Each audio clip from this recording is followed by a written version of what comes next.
আমরা চাচাতো ভাই বোন যখন একসঙ্গে হই তখন এই কাজগুলো করি। এই যে নদীর ধারে চলে আসছি, বড় একটা আমড়া গাছ।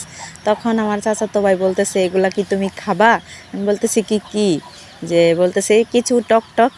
তখন চলে গেলাম গাছের নিচে, তখন আমার চাচাতো ভাই গাছে উঠতেছে আর আমাদেরকে বলতেছে তোমরা নিচে দাঁড়াও আর আমি পেরে পেরে দিতেছি। আসসালামু আলাইকুম, সবাই কেমন আছেন? আশা করি ভালো আছেন। আর এই যে আমরা ভাই বোনরা খুবই দুষ্টু মিষ্টি কাজ করতেছি, মানে সবাই একসঙ্গে খুবই আনন্দ করতেছি। সাথে যে আমার মেয়েটাও আমাদের সঙ্গে সঙ্গে আমরা কুড়াচ্ছে আর সবগুলো একসঙ্গে কুড়িয়ে নিলাম। আর এই যে অনেকগুলো আমরা কিন্তু কুড়িয়ে নিয়েছি।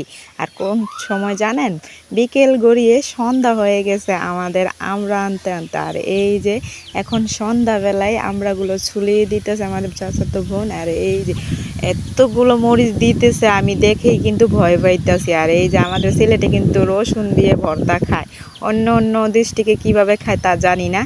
এই যে তারা খাইয়ে নিতেছে আর আমি তো মরিচ দেখে কিন্তু খুবই ভয় পাইতেছি, তারপরেও লোভ সামলাতে পারতেছি না। সবাই মিলে একসঙ্গে খাবো তো তাই। আর খুবই মজা হয়েছে, সবাই একসঙ্গে খেয়েছি ভর্তা বানিয়ে। এইগুলো মিস করব খুবই।